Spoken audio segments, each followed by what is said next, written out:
What you're looking at now is the second H3 launch vehicle. It will be launched from Tanegashima Space Center today. The expected launch time is 9:23 a.m. Good morning, live stream viewers. It has been about a year since the last launch. We will be bringing you live images of the launch of the second H3 launch vehicle. My name is Kotomi Mimura from the Public Relations team at Tanegashima Space Center. I will be with you throughout today's launch. I will be with you today again as a technical commentator. My name is Isao Kotani, an engineer at JAXA. 1 month ago, on January 20th, Smart Lander for Investigating the Moon, or SLIM, had landed on the moon as the first unmanned exploration lander from Japan. It was a great mission. I lost my sleep, but I think that it was good that we were able to show the high-level technology that Japan has, including pinpoint landing. SLIM was launched for the first time in H2A after launch failure of H3TF1. I was happy to see that we were able to successfully launch the SLIM, believing in H2A. I hope that H3 launch vehicle, the second one, will be successfully launched today. For today's live streaming, we have simultaneous interpretation into English. Please use the service by clicking the URL in the description column. Broadcast is also available simultaneous translation in English. Please refer the link in the YouTube description. First, let me talk about the live stream schedule.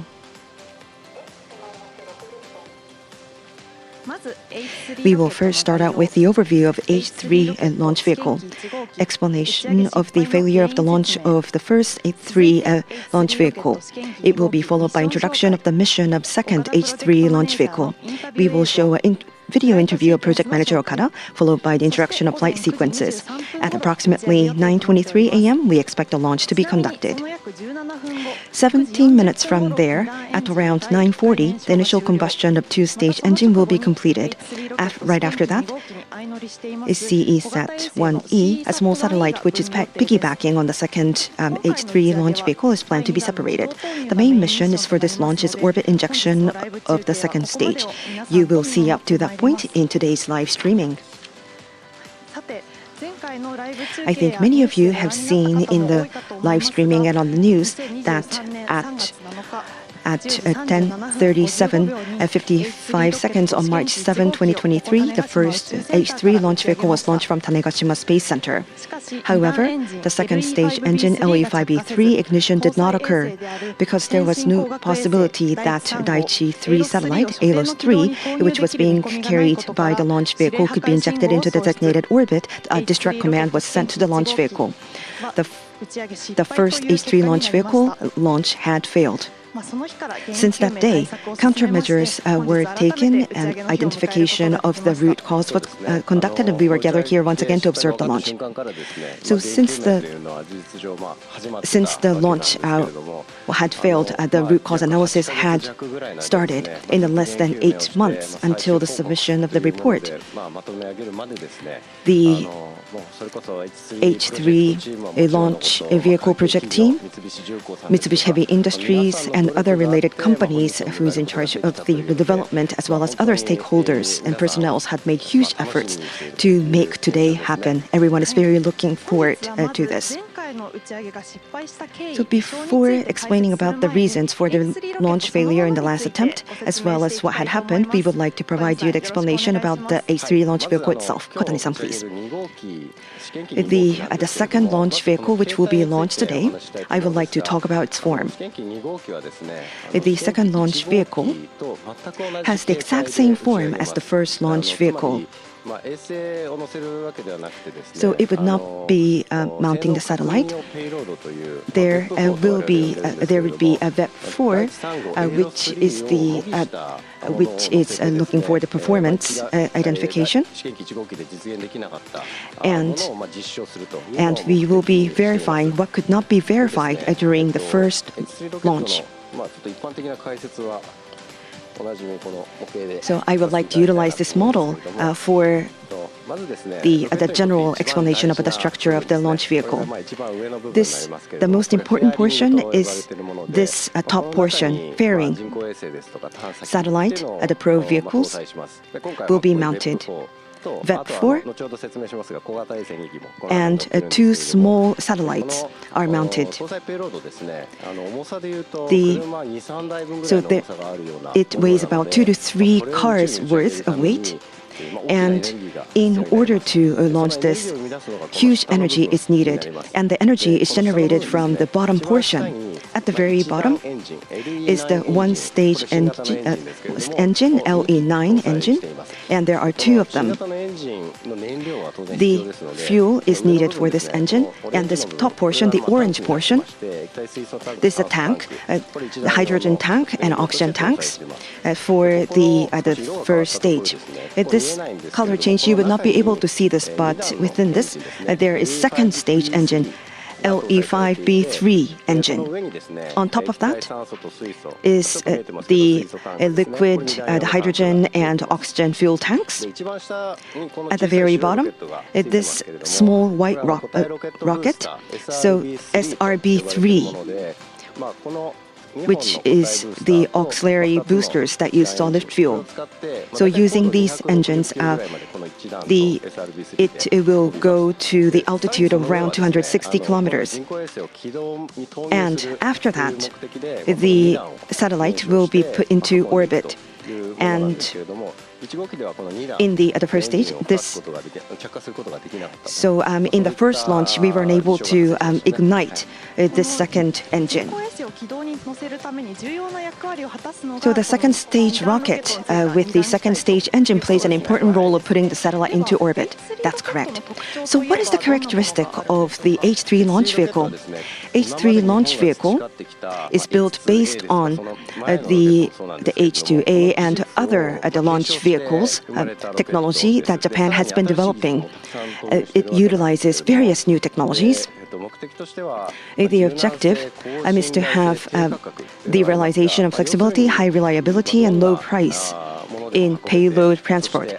So it needs to be able to transport everything in safety at a lower cost. So in order to enable the transfer of launch operations to the private sector as a business, development of the launch vehicle was conducted in cooperation with private sector. So we want this launch vehicle to be used around the world. So what is the characteristic of the appearances? With regards to appearances, so to us it seems very big. So compared to H2A, it's one size bigger. In terms of the total length, it's 57 meters. There are two types of fairings. Short version is 57 meters. The long version, fairing, is 63 meters, a bit longer. So this time, there would be short version usage.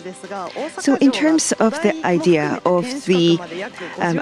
of high height is, Osaka Castle is approximately 58 meters from the groundwork to the castle tower. So you can see how big it is. So Osaka Castle. So Osaka Castle has 3 floors. So we are trying to make this a huge success for all of us. So it has been 1 year since the failure of the first launch vehicle launch. The team has overcome many difficulties to identify the root cause. We would like to show you now the video which explains about the identification of root cause of failure. On the video, we have the appearance of Mr. Jun Hori, who is a journalist. He asked Mr. Mori, who is in charge of development of JAXA rockets, various questions the viewers are probably interested in finding out. Please take a look at the video. 皆さんこんにちは。今回ナビゲーターを務めますジャーナリストの堀潤です。さあ今回は試験機2号機の打ち上げにあたって前回の打ち上げを振り返るためにここ種子島に来ています。ロケット発射担当である森茂さんにご案内いただきます。森さんよろしくお願いします。よろしくお願いします。早速ですがご案内いただけますか。はい、こちらへどうぞ。はい。この場所はどういう場所になりますか。はい、ここはですね発射管制塔、通称我々 LCC と呼んでいますが、ロケットに燃料を充填したり、あとはロケットの機能試験をしたり、そういった危険な作業を遠隔で行うための建物になります。当時の緊張をそのままにもう一度振り返ると、どのようなことが起きていったのかっていうのは、もう少し概要を教えてもらってもいいですか。はい、LE9 に火がついて、でそれから約5秒くらいした後に両側にあります固体ロケットブースターに火がついて、そうすると同時に浮き上がるんですね。で、最初はSRB が燃え尽きて分離し、であと衛星フェアリング、これが大気圏を突入出たところで高度が上がったところで分離し、で一段の燃料が枯渇するまで燃えて LE9 エンジンが無事に停止し、でその後1段ロケットと2段ロケット、ここを切り離しを行います。ここまで当初の予定通り、ほぼノミナルの計画通りにフライトしていきました。でその後、1、2段が分離した後に2段のエンジンが着火するはずだったんですね。現在第2段エンジンの着火が確認されておりません。ミッションを成功する見込みがないということから、指令破壊信号を送信しました。2段のエンジンが着火すると2段エンジンの燃焼圧、中の圧力がぐっと上がっていくんですけれど、そのグラフをずっと見てたんですが、予定の時間になっても上がらないと。その2段エンジン着火しなかったというふうに思った時には、これは打ち上げ失敗なんだというふうに思いましたけれど、何が起こっているのかというのを各系の技術者たちにお願いをして、自分たちの系が打ち上がってリフトオフした後にそのタイミングまでどこまでやったかっていうのを整理しましょうっていうことをお願いをして、でそうですね、打ち上げ失敗が分かって1時間経たないくらいですかね、くらいのタイミングでどこら辺に、何がきっかけでおかしかったのかっていうところは洗い出すような、そんな時間スケールで作業を進めていきました。どんなことを洗い出していったのか、原因についてはどういったことを想定しながらその洗い出しというのを当時直後の段階でやられたんですか。はい、直後から2段エンジンの着火信号、セイグと呼んでるんですけれど、その信号が出たということは分かっていたんですけれども、着火しなかった、でその2段のエンジン着火するための電源が落ちたっていうことまではすぐに分かったので、そういったのがどういう要因があるのかっていうところを網羅的に見ていきましょうということで、あらゆる可能性、これを洗い出していこうということでみんなで取り組みました。この現場はどういう場所になり、何をこれから進めていくんですか。ここは種子島宇宙センターにある、LP2 第2射点と呼ばれる場所でして、まさに X3 ロケットを打ち上げる射点になります。試験機1号機もここから打ち上げしましたし、試験機2号機もまさにこの射点から打ち上げを行います。ではここから2号機を打ち上げるに至るまでですが、どういった取り組みをしてきたんでしょうか。試験機1号機の失敗の後、我々原因究明をさまざまな再現試験などを踏まえて行ってまいりました。その中で最終的にいくつかシナリオ、これだというのを絞り込むすることができましたので、今 VAB の中で組み立てているロケットというのもそれらの対策を施したものになっています。政府の委員会にも原因究明の状況を逐次報告しながら、皆さんに分かりやすい形でできる限りお伝えしながら進めてこようということで取り組んできました。お願いします。ここは VAB と我々呼んでいまして、大型ロケット組み立て棟になります。まさにロケットを組み立てる専用の建物ですので、天井も非常に高くなっていますね。まさにですね。こちらが H3 用の移動発射台でして、今カーテンに仕切られてるんですが、この向こうに H3 の試験機2号機があります。H3 ロ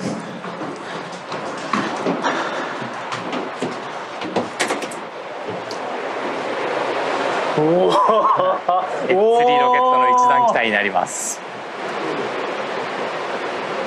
森さん、いよいよですけれども、さまざまな苦難を乗り越え、ようやくここまで来ました。振り返ってみると、何がどのように改善されたから自信を持って送り出せるのか、いかがですか。そうですね、我々試験機1号機失敗してから、8ヶ月くらいかけて原因究明の活動をやってきました。最初は何が起こったんだろうっていうところからスタートし、だんだん要因絞り込んでいって、最終的に残ったシナリオに対して全て手を打とうということで設計変更を決めて改良してまいりました。でその改良した機体というのを種子島宇宙センターでもう一度組み立てて、全部問題なかったかというのを確認して準備を整えてきています。ですのでそういった活動を通じて試験機2号機ここはもう自信を持って打ち上げ臨めるそういう気持ちになっています。はい、ありがとうございました。はい、VTR にて On the video, we had Mr. Mori, who is in charge of the launch vehicle, to talk about the reasons for launch failure for the first 3 launch vehicle. From here, I would like Mr. Kotani to go over further details. Well, as you saw in the video, the reason for the failure was because the second stage engine failed to ignite. But why did that happen? Well, the second stage engine did not ignite because the supply of electricity to the electrical equipment of the second stage engine stopped. So that was the actual cause. So let me give you a more detailed, easy to understand explanation. So, as you can see in this illustration, this is the enlarged illustration of the H3 launch vehicle second stage engine is electrical system. The electrical system of the second stage employs a redundancy design for second engine propulsion system controller. It is referred to as PSC2, which controls the second stage engine. And so, because we have two, even when one breaks down, as long as the other is still functioning, then you're able to still operate the engine. And right at the bottom, you can see the ignition exciter. This is part of the second stage engine, and this is the equipment for creating spark with electricity to ignite the engine. And the ignition signal did reach here, we know that, but immediately after that, PSC2 detected current anomaly and identified anomaly that the current was too large and stopped the supply of electricity. So that is what had happened. One stopped the supply of electricity. The other also stopped the supply of the electricity. But since both are stopped, the exciter did not function to create the spark, which prevented the engine from being ignited. I see redundancy based on two second stage propulsion system controller, a PSC2, was designed to address failure of one of the controllers. However, because both controllers stopped at the same time, supply of electricity was completely cut off. The second stage engine was considered to be highly reliable with a strong track record. So why did electric current anomaly occur regarding H3 test flight number 1? Well, the engine itself was not a problem. It is highly reliable. But the electrical equipment, with H3, we did actually implement a little bit of a design change, but we know that there was a problem here. And what I've explained before, the second stage propulsion system controller, PSC2, that I've just explained about, we knew at quite an early stage that this equipment was the cause of an issue. But specifically, what was the issue? That was quite difficult to identify, and we looked at much the flight data, and we tried to make sure that nothing slips by. We've done a lot of testing on the ground, and we gradually narrowed down on the cause. In the end, the failure scenario. So we have come up with 3 cases that led to the failure, and we decided to implement countermeasures against all these 3 scenarios in regards to test flight number 2. Regarding the 3 failure scenarios, I understand that 2 related to the exciter and 1 related to the PSC2. So 3 scenarios in total. The first scenario, a failure within the exciter. Could you explain about this? Well, exciter, as I've explained earlier, is an equipment for igniting the engine by producing a spark using electricity. And it is essentially a small container packed with substrates and wiring. And there is a possibility that when the parts were being installed into the container, a part of wiring may have been installed in such a way that it could potentially come in contact with an intended location, thereby causing electricity to travel in an incorrect direction. When electricity flows to a different location, it causes large current flow, leading to potential equipment malfunctioning. And of course, we did pre-launch testing, but we were unable to identify this at that stage. But due to vibration, etc., during the launch, the state may have deteriorated and could have caused the failure when the ignition signal was sent. So, to prevent such a scenario, installation of the electrical parts and wirings were enhanced to ensure electricity does not flow into an incorrect location. We also employed X-ray CT inspection after completing assembly to check to make sure that the electricity will not flow in the wrong direction. I see a failure of a component within the exciter result in a large current flowing to the PSC2. Yeah. You said that the exciter is an equipment for producing sparks using electricity. It's like starting up a gas cooker, I imagine? Yeah, that's correct. Yes, the electricity is used to create sparks with the gas cookers as well. Thank you. Well, the second scenario was also related to the exciter. How is it different from the first scenario? Well, second scenario also had to do with the exciter, but this time it related to the transistor within the exciter, where short circuiting occurred. A transistor is a component for controlling flow of electricity and used in many types of electronic components that you're using, like smartphones. But the problem was that when the exciter was being checked on the ground prior to the launch, it seemed that voltage beyond acceptable levels were being applied repeatedly. And because of that, the transistor continued to wear, and when it came to the launch, it kind of reached the limits, and it ended up breaking down. As a consequence, caused short-circuiting. In other words, created a situation where large current could flow, and large current the flow caused PSC2 to stop, and it's essentially that kind of phenomenon. To address this issue, and in order to prevent the large voltage from being applied, we have reviewed the design so that that kind of phenomenon would not occur. Although the cause is different, the problem was a failure within the exciter, as was the case with scenario 1. By the way, since the same exciter is also used in H2A launch vehicle, the same two scenarios would apply to H2A. Accordingly, same countermeasures have also been adopted for H2A, just as with H3. The third scenario was considered to be unique to H3. Could you explain about this failure scenario? No, the third scenario has to do with something within the PSC2. It's a little bit more complicated. I've talked about the two, and you can see the two system here. Where you can see being marked A, and the component here broke down, and the voltage within this equipment become unstable, and because of that,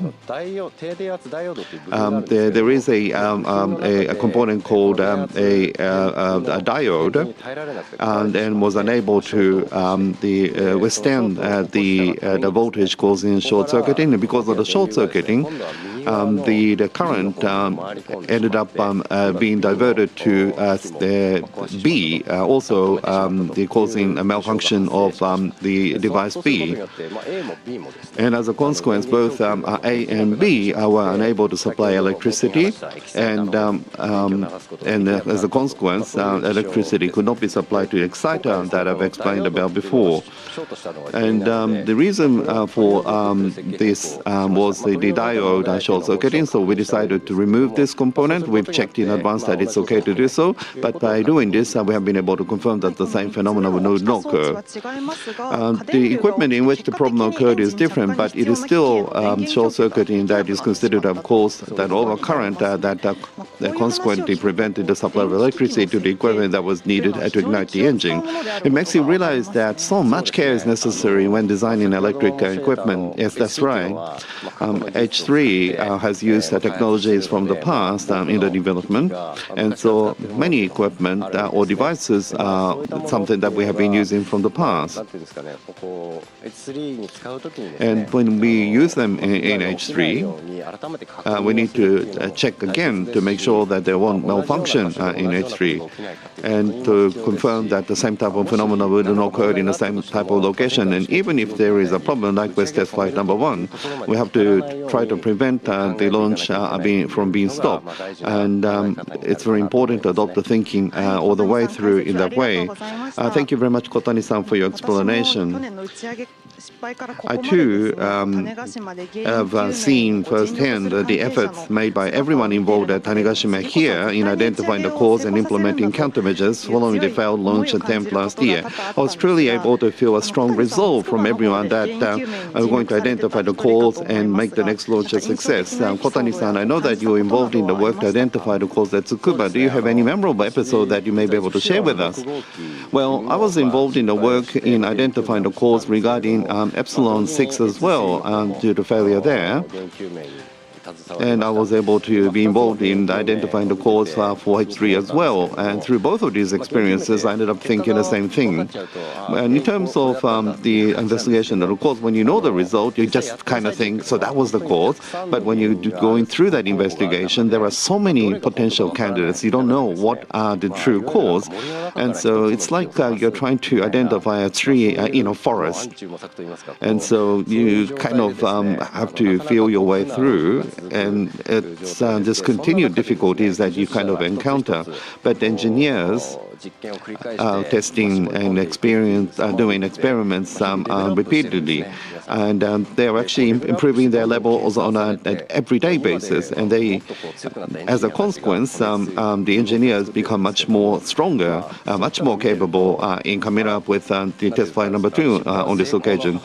And as I say, failure is a stepping stone to success, and this is so true. And whether it be for H3 or for Epsilon, there is no question that failure gave us much experience. Yes, that's true. We have put together a video that looks back over the history of H3 launch vehicle test flight number 2. Please take a look.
So from last year to today, so it brings back a lot of memories.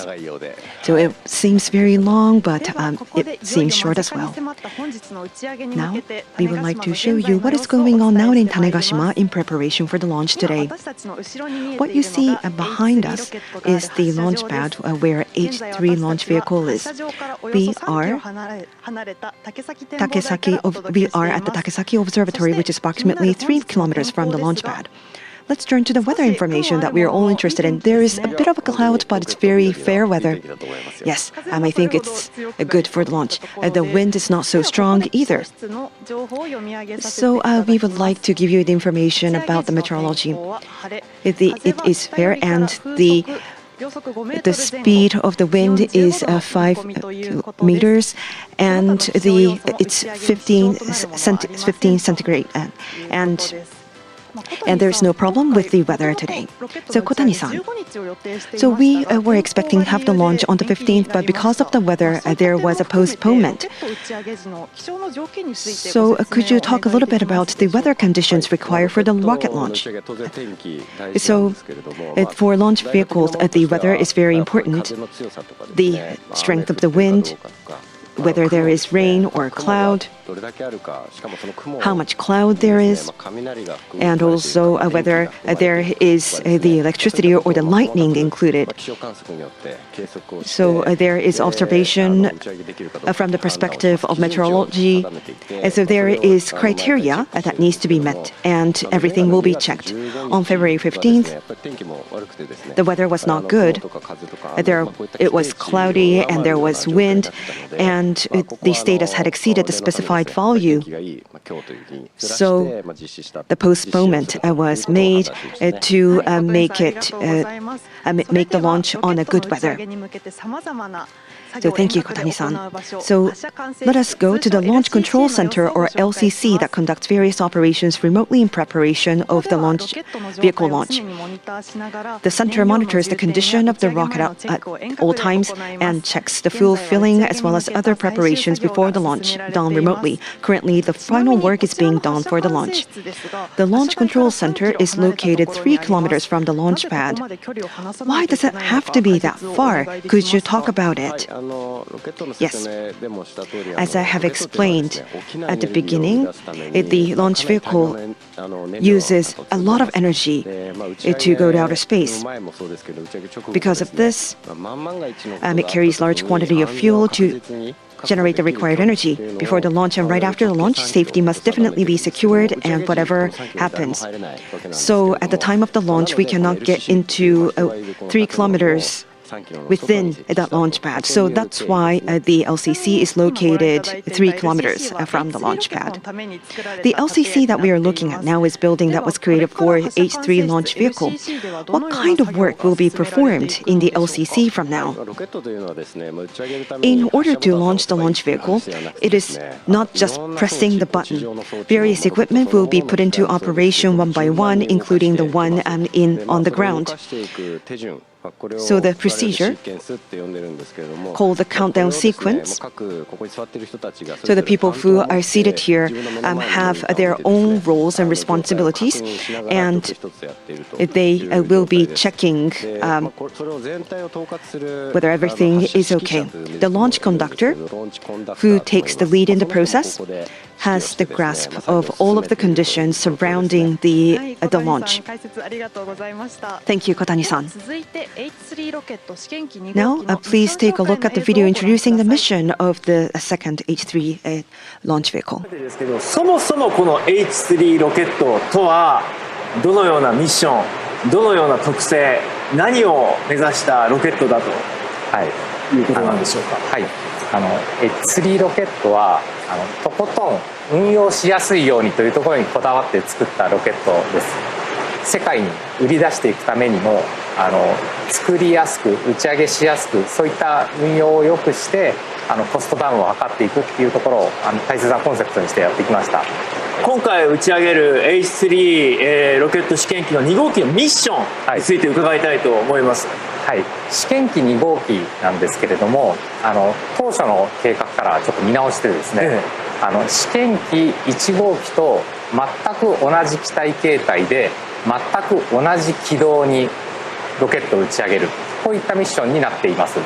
でその目的なんですけれども、H ロケットが所定の、機能性能を果たすということを、確認するというのが一番大きなミッションでして、できるだけ早期にかつ確実に試験機2号機のミッションを達成するために、そのように計画の見直しを行いました。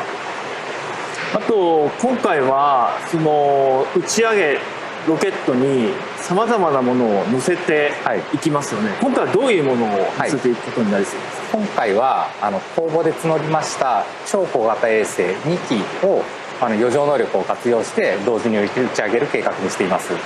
一つはCSAT-1E と呼ばれる50センチ四方くらいの人工衛星でして、もう一つが TIRSAT と呼ばれるもっと小さい5キロくらいの少し細長い衛星になります。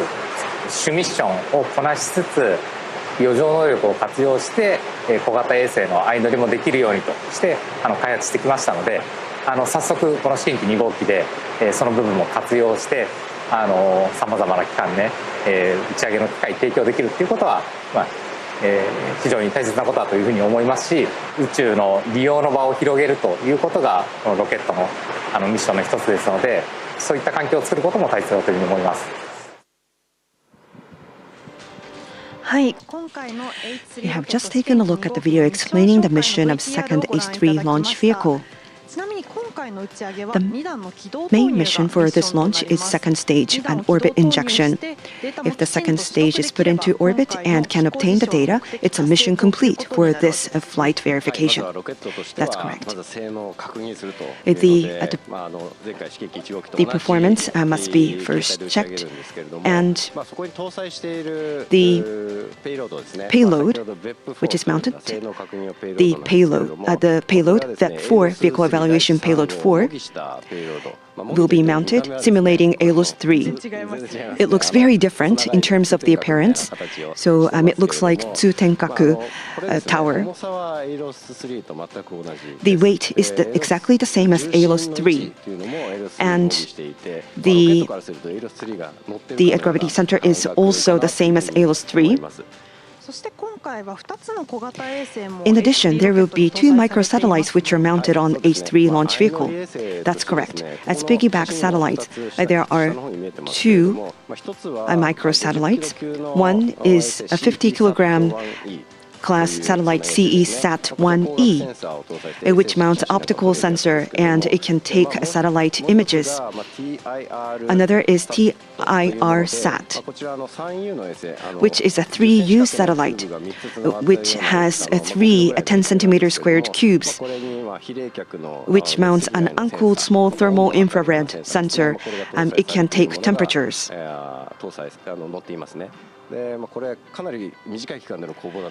So the open call for this was done in a very short period of time, but we were very thankful that they made it in time for this launch. So as you can see in this picture, the SLR reflector Mount Fuji, which was developed by JAXA, is mounted.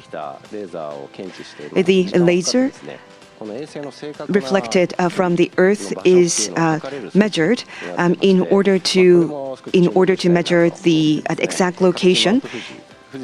So the shape is very much like Mount Fuji. That's why it's called Mount Fuji. In the live streaming today, we will confirm whether the second stage orbit injection occurred after the completion of the initial combustion of the second stage engine.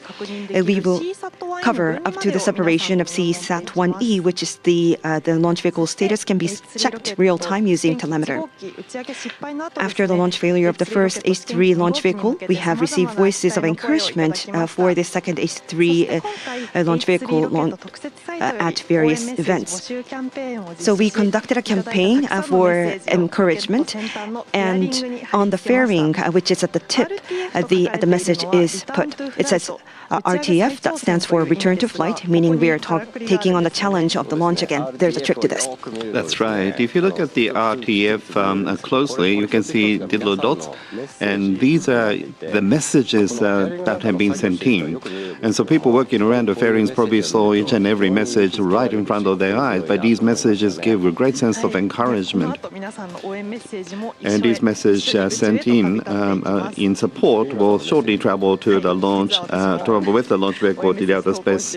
Yes, I actually sent in a message in support myself.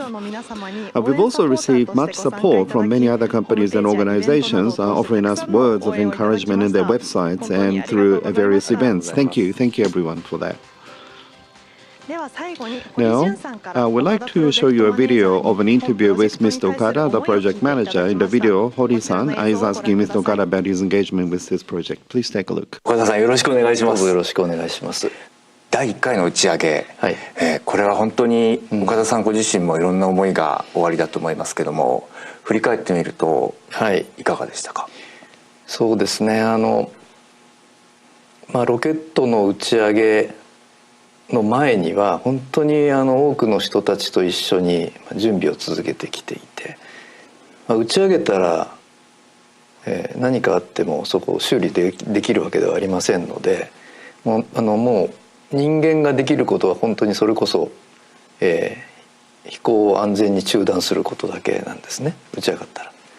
なので打ち上げの前には、自分たちが納得してこれなら大丈夫っていうところまで徹底的にやった上での、打ち上げ、そしてその先の失敗でしたので、もう本当に信じられない思いでしたね。その事故原因というかトラブル原因というか、この間の検証の過程において岡田さんはどうご覧になってきましたか？はい、打ち上げの失敗3月7日でした。でその当日からもう飛行データの分析に入りまして、ただこの飛行データというのは本当に厄介なもので、数がデータの数が限られているとか、時間的の分解能も少ない、つまり飛び飛びのデータしかないわけですね。その中で何が起きたかっていうのをまず割り出していくときに、パズルを解くようにして順を追って何が起きたかを見ていくんですけども、どうしてもやっぱり最後物が現物がないので、これだっていう確信を持つところまでが本当に時間がかかりました。ロケットのこの失敗から立ち直る時っていうのはいろいろなパターンがあるんですけれども、本当に原因を突き詰めてもう明らかに証拠が出てきて、もうその一つに絞られる場合と、今回我々が取ったようにあるところまで絞ったらそこに全部網をかけて対応して、次に臨むと、ここの塩梅がすごく難しいところで、そうですね、3月の7日からちょうど 4,5 ヶ月した時にはもう出口が見えない状態で、ようやく先に光が見え始めた時にはちょっと嬉しかったですね。ただ最後10月に報告書をまとめさせていただいて、やっぱりようやくスタートラインに立ったなっていう気持ち。この検証期間、この1年間でやはりより強くなった、より良くなった、よりアップデートされた、そう考えてもいいですか？そうですね、やはりロケットの試験機というのは初めてのことだらけでして、もちろん地上でそれに近いことをやります。極端なことを言うと、エンジンに火がついて発射台から飛び立つ時に発射台にぶつかって飛ばないかとか、実際に飛行している中でちゃんと分離をするのかとか、全部一つずつ新しいことなんですね。で1号機は一通り2段の着火の寸前まではそれが一通り検証できたので、基本的な設計のところはまず抑えたと思います。それが2回目の時に全く同じ動作をするとは限らないです。そういう意味で、基本の設計を抑えたと。あとは原因究明をする中で、その H3 ロケットのもう少しここを良くすればさらにいいロケットになるなっていうのも見えてきているところもありますので、そこについてはその原因究明と対策とはちょっと別なラインで少し改善を加えたこともあります。それからエンジニア自体が、この失敗から非常に多くのことを学ぶっていうのは、私もそうだったんですけれどもかなり強くなったと思ってます。ですから、2号機はその強くなったエンジニアで良くなったロケット、これでなんとか成功につなげたいなっていうふうに思ってます。今後の展望ですが、はい、2号機打ち上げが成功してさまざまなデータが確認できて、これからどんな未来を作っていくことになりますか？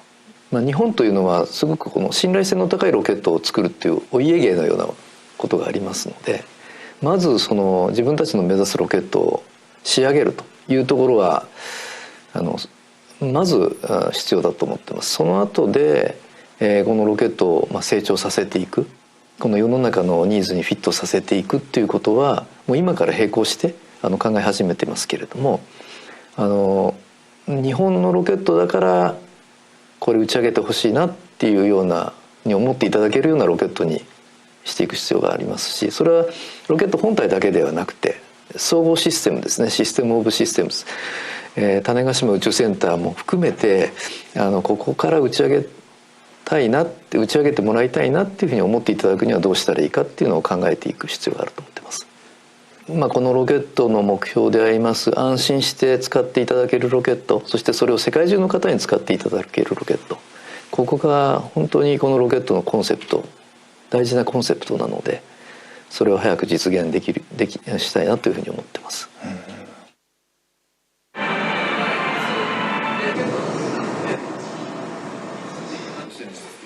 あちこちの展示物から引っ込んできて、黄色のこの丸い下でグレーのとだけやっぱ抜けないようにする柱はそこに、上が2段のエンジンの部分がもう動けないみたいな開くんですね、スライド。やっぱり大きいですね。いよいよ打ち上げですが、どのような思いですか？1年かけてなんとかその気持ちを整えながら2号機にようやく集中できるような状況になってきましたので、もう一山登るという意味で再挑戦だと思ってます。一日も早くその H3 を皆さんに使っていただけるようにしたいと思ってます。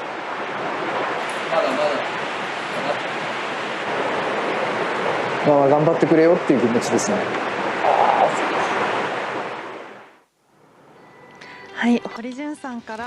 Hori-san, I was asking Mr. Okada about his enthusiasm towards the project in this video. Kotani-san, what did you think? Well, H3 project is one of the biggest projects in JAXA, and launch vehicle is a key to going to the outer space. So I'm sure he was under tremendous amount of pressure, and I was able to feel that working close to him, and he was trying to identify the cause, and he had to confront a lot of difficulties, but I think he had this pure thought of wanting to take H3 launch vehicle back to the central stage once again. So whether it be myself, other project managers, or everyone, I think we are all, trembling with excitement right now. It would be great to see Mr. Okada and all the project members full of smiles after the successful launch. Yes. So let's go back and take a look at the Launch Control Center LCC once again.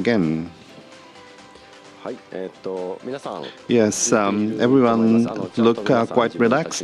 They are seated in their seats, and they are going through their confirmation work. If something is happening, then people tend to gather in those locations that they go to meeting rooms, but nothing like that right now. It seems everything progressing quite smoothly. We are also connected to this site. This is the Range Control Center, abbreviated to RCC. And what we saw before was LCC, and this is RCC, the Range Control Center. LCC is responsible for the sequence prior to the launch, but in the case of RCC, they have different role. So after the launch vehicle is launched, it's responsible for tracking the launch vehicle. And so the ground stations are on the ground with a large antenna, and they actually communicate with the launch vehicle to obtain information station, that information goes to RCC, and to understand the state of flight of the launch vehicle. So the monitoring is done here. And project manager, Mr. Okada, is also stationed at the RCC, right? Yes. You can see him just in front of the flag. So Mr. Okada, the project manager, and all of the key people of the launch is also seated here. If there is a person responsible for satellite, that is also located here. Thank you. We are now approaching the time of the launch. So please allow us to introduce the flight plan for today.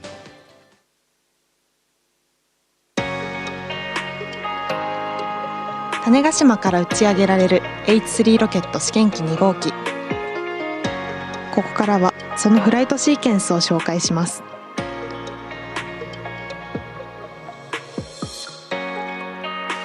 まずはおよそ1分56秒後 SRB3 を分離します。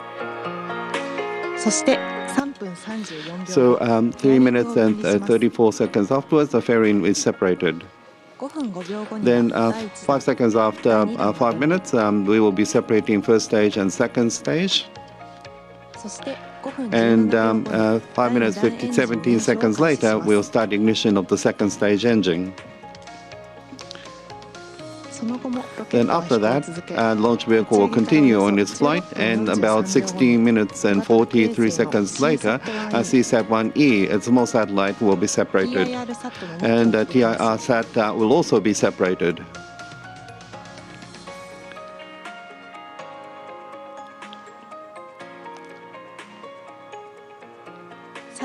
And in the end, the payload for confirmation of the launch vehicle evaluation payload V4 will be separated.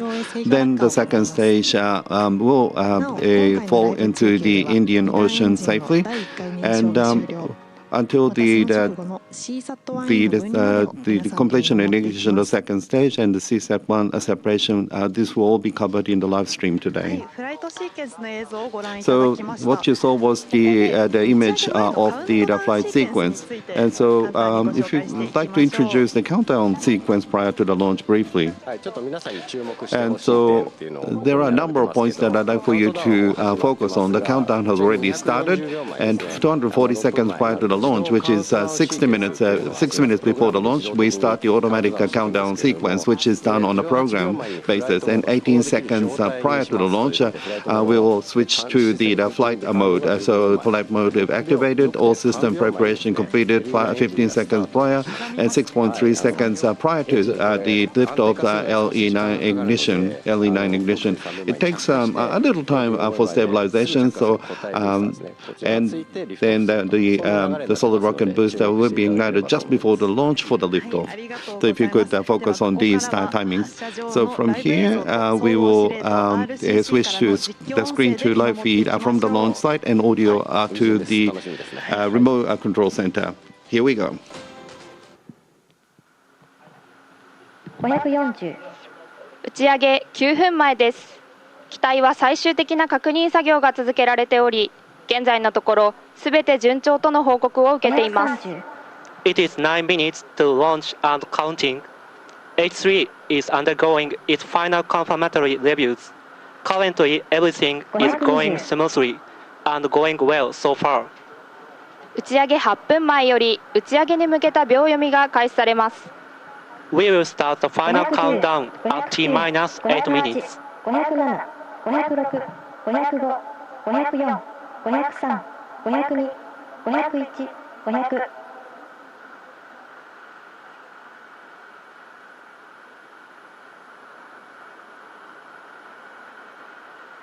490。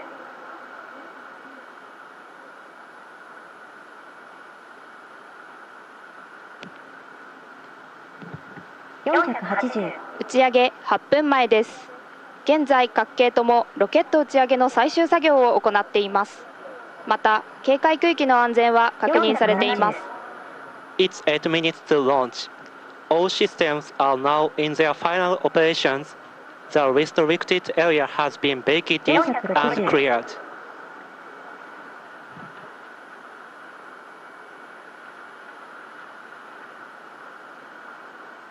450。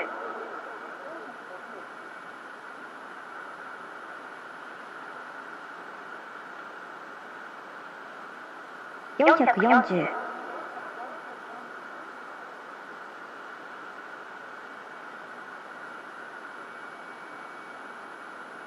430、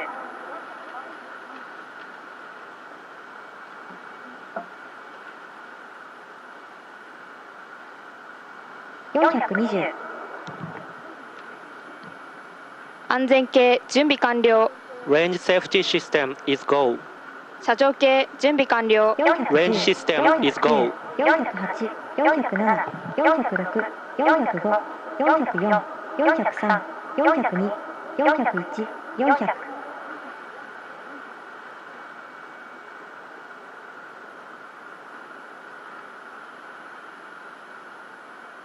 390、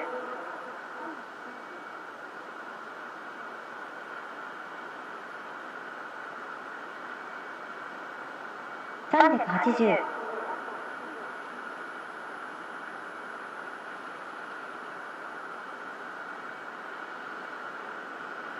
370、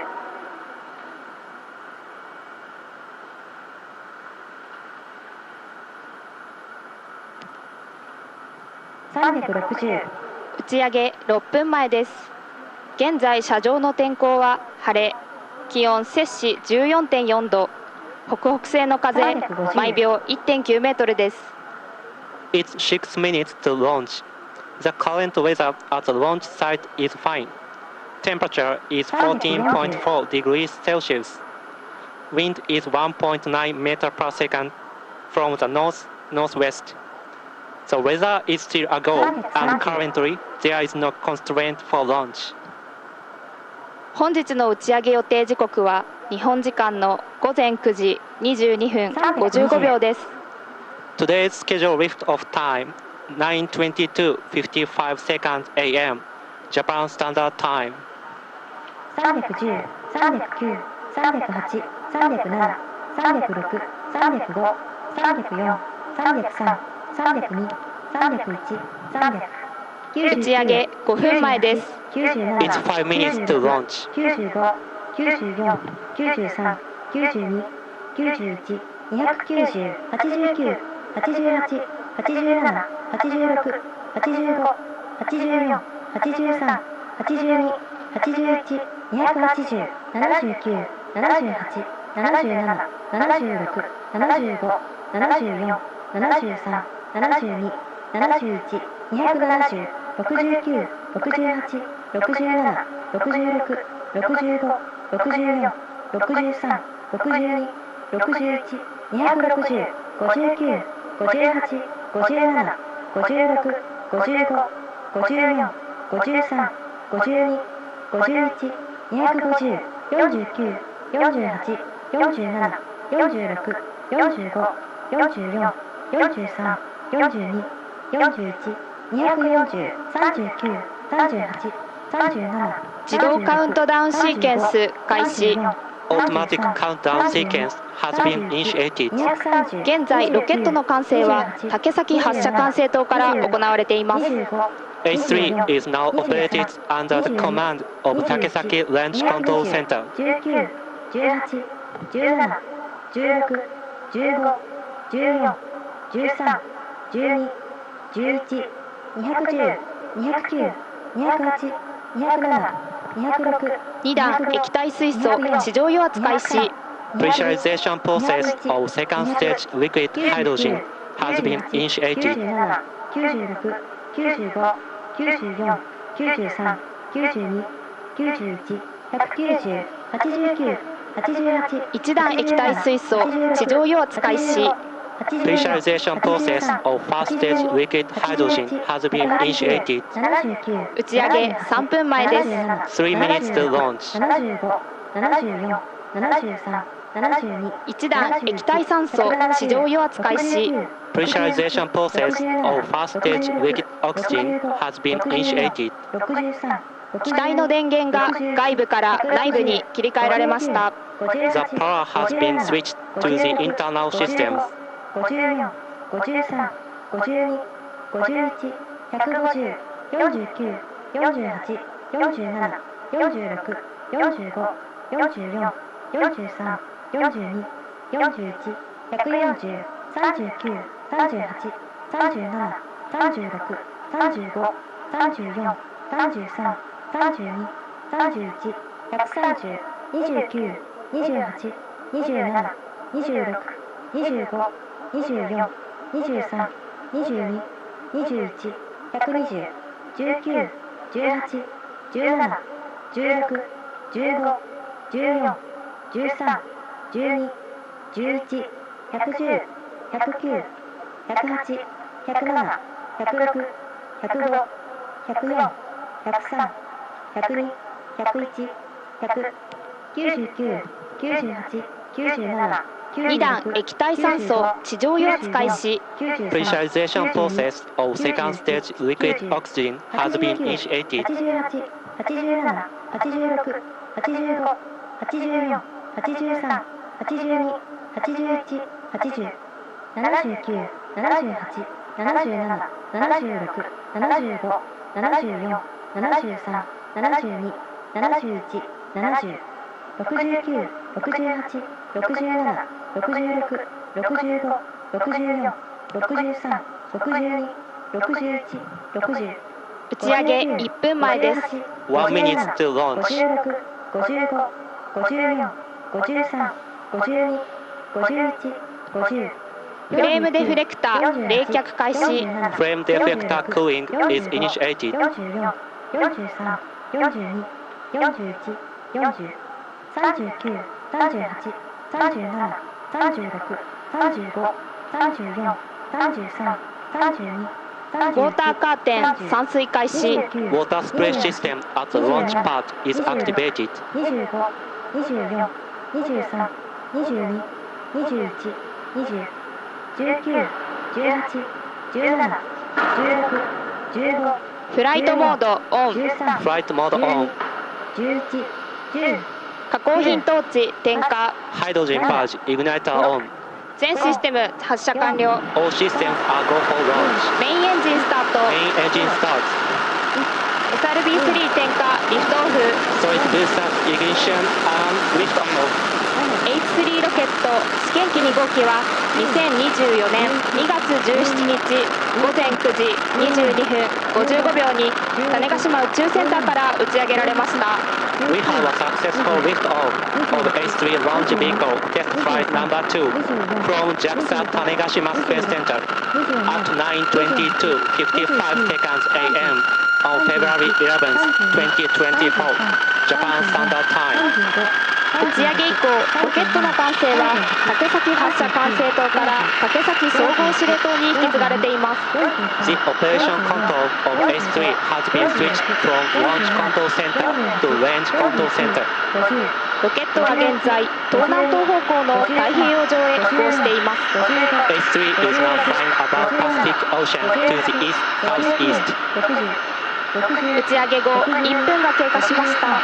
It's 1 minute into flight. 66、67、68、69、70、71、72、73、74、75、76、77、78。ロケットは正常に飛行中。地上局のロケット追尾状況も正常です。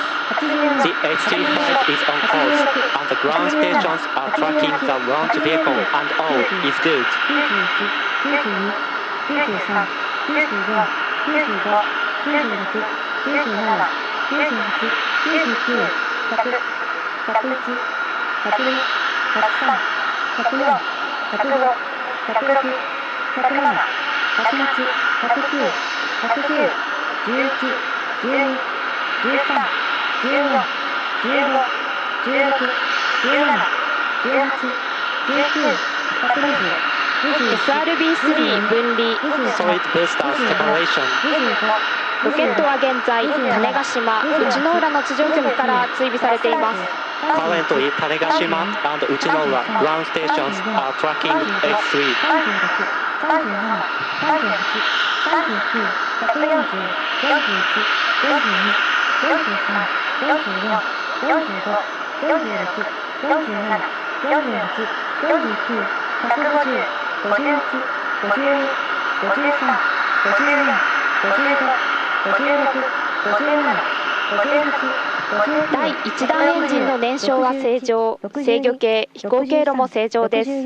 The combustion of the first stage engine, attitude control, and trajectory are all nominal. ロケットは順調に飛行を続けています。The H3 flight is on course. 78、79、180、81、82、83、84、85、86、87、88、89、190、91、92、93、94、95、96、97、98、99、200。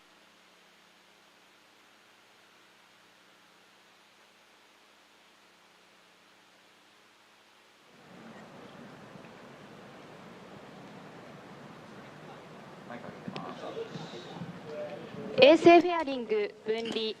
今、衛星フェアリングの分離 So までが the satellite fairing has been separated. We have been able to confirm that. And so H3 launch vehicle test flight number 2 has been launched. It's going quite steadily so far.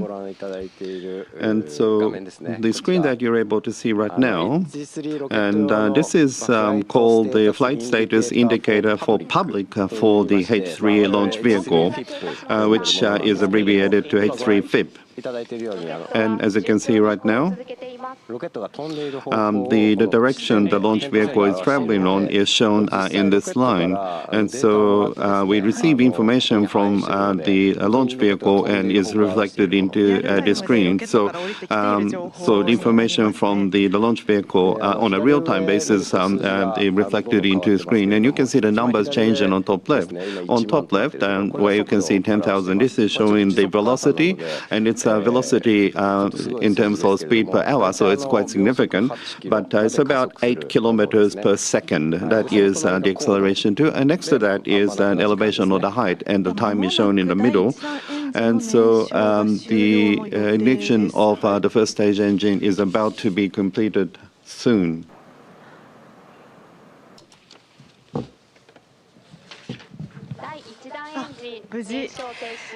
So the first stage engine, the separation has been successful.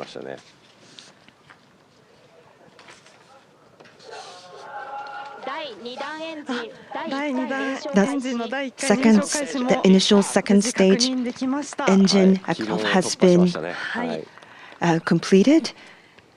So when the event occurs,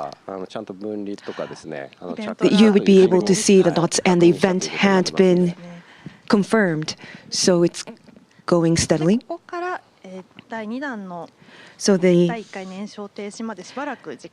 there would be some time until the initial second stage engine cutoff, 16 minutes 30 seconds. So we still have some time until the next event. So the main mission is the second stage orbit injection, meaning the initial second stage engine cutoff. When it's completed and when the data is acquired, the objective for this flight has been completed. So that is true. So as a launch vehicle, we would have been able to validate that. And using this opportunity, two piggyback microsatellites are being mounted. So the separation of these satellites is also another important mission. So after that, the CESat-1E will be separated as well. So we would like to monitor that closely. So we would like to explain to you how to look at the FIP. Kotani-san, please. So from Tanegashima Space Center, we are looking at the flight, and in the black dot, you would be able to see the events.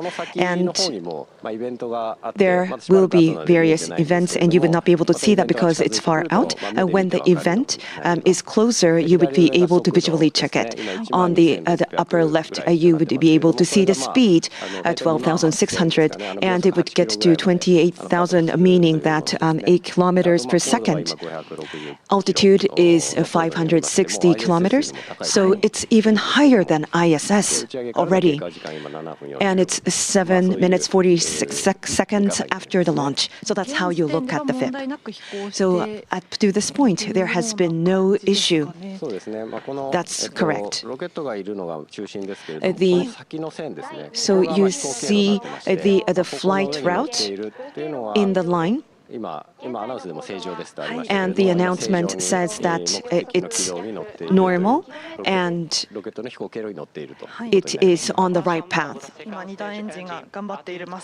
So the second stage engine is working very hard right now.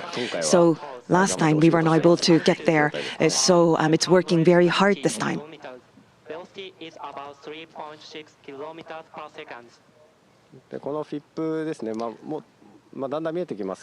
So you would be able to see this soon, but on the upper left, VEP4 separation event will be shown soon, and this will go around the Earth before the separation.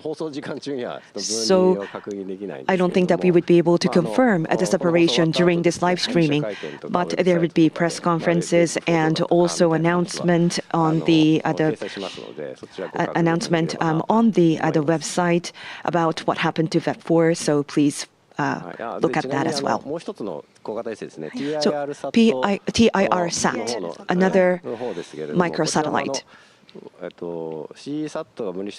After a CE-SAT separation, about after 9 minutes, it would be separated above Australia, and we would not be able to acquire the separation signal immediately. So please check the press conference whether it was a success.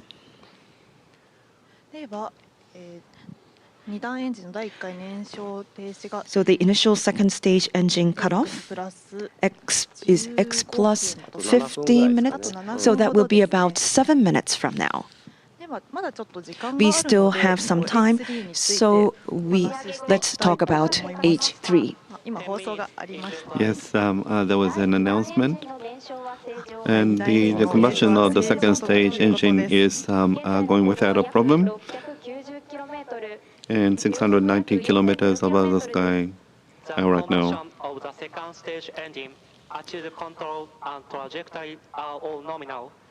The H3 flight is on course. Current altitude is about 690 kilometers. Velocity is about 4 kilometers per second.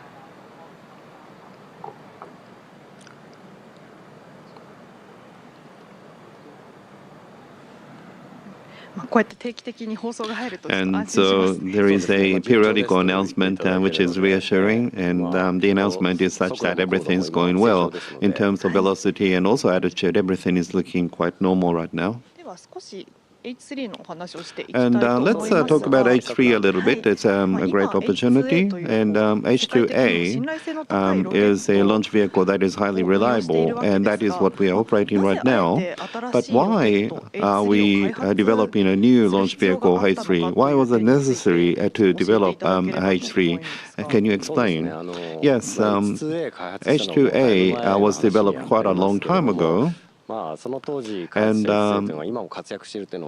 it is still very active right now, which is great. But the satellite loaded is becoming more diverse. So we have the satellite of various shapes now. And also, the market for the launch is becoming more intense. And so there is a price competition. And so the launch price has been coming down significantly. And so H3, a launch vehicle in that regard, is able to launch more in comparison to H2A. And so not just the Japanese satellite, but also obtain a satellite abroad as well. And so we need to also achieve the objective of lowering cost. And so from H2A, we have reviewed all the system. We are going to succeed at the technology, but the price will be lower to about half that of H2A. So these were the challenges we have been working on. And H2A has a core in the middle, and they have the solid rocket booster adjacent to that. But H3 can be launched just based on the core, and that is one of the key points. And so in that regard, we are able to launch the vehicle quite inexpensively, and we are able to launch just based on core. But you're able to also utilize the solid rocket booster. You can use this, you can increase it to 2 or 4, and you're also able to change the design for the LE9 engine as well from 1 to 3. And so it's quite unique. So irrespective of the weight of the satellite, we are able to change the format to match that. That is one of the unique features. And we are looking at the telemetry, and at this point in time, the flight seems to be going quite well. Yes, the speed continues to increase. It has maintained altitude, so I think it's going quite well. And in about 2 minutes' time, the second stage engine, the first, the engine cutoff will occur.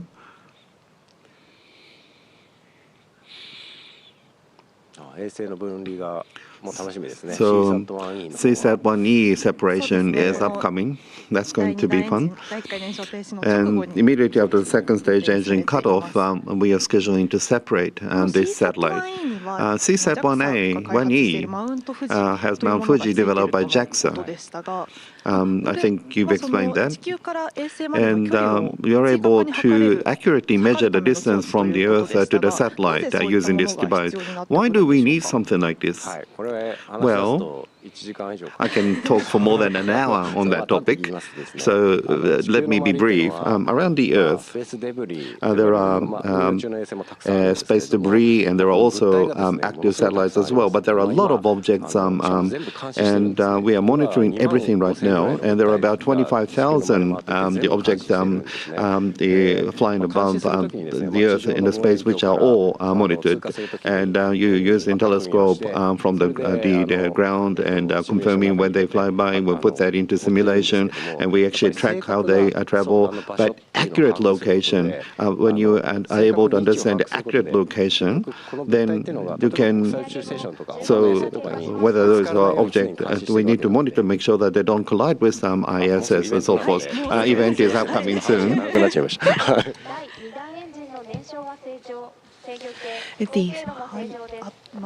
So there will be the initial second stage engine cutoff coming soon. So if this is completed, then the second stage, the orbit injection would have been successful. So is about 694 kilometers. Velocity is about 6.4 kilometers per second. almost there.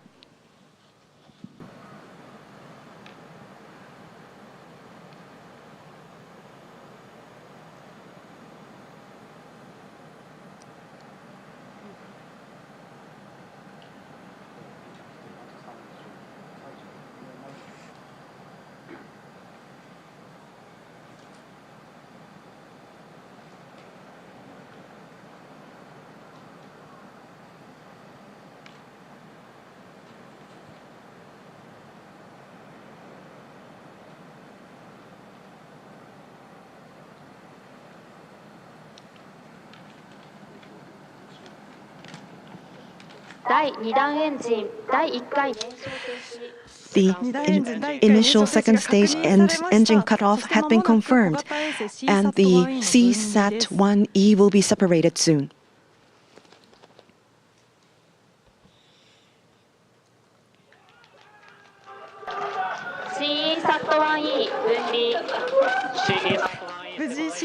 CSAT-1E has been successfully separated. So this will be the first satellite put into the second stage orbit. So it's so moving. H3 ロケット試験機2号機の打ち上げ実況放送を終了いたします。We will now conclude our live coverage of the H3 test flight number 2. Thank you.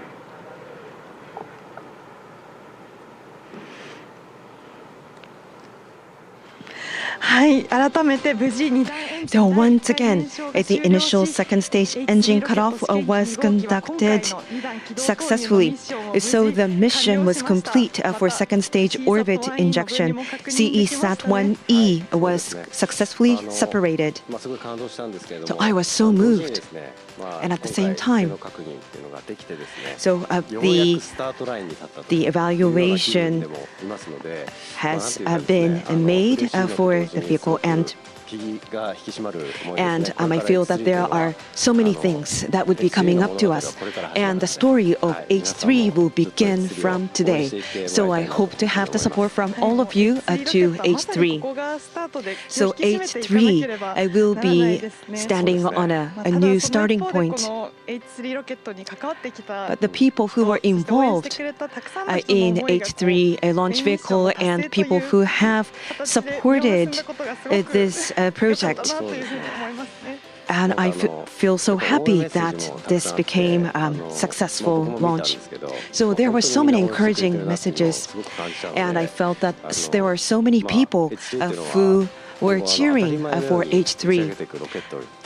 And H3 would become a launch vehicle which would be launched frequently, and I hope to have further support from everyone.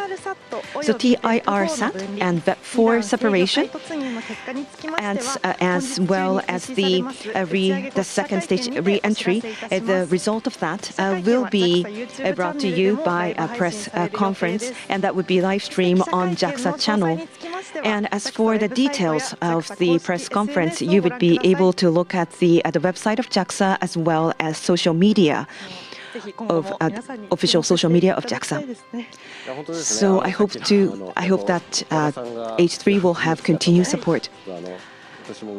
So Okada-san was on the images, and I was very happy to see him happy. The mission still remains, so TIRSAT separation and VEP4 separation, and it would re-enter. So we need to wait and see what will happen. But there would be third and fourth launches, so I hope that everyone will follow us closely. So H3 will be carrying various satellites from around the world, and at JAXA there are many projects going on, so please support those projects as well. So Epsilon-S launch vehicle, which is a new type of launch vehicle, we would like to launch that soon, so please look forward to that. So H3, the second H3 launch vehicle live streaming. Thank you for watching. Thank you for watching us.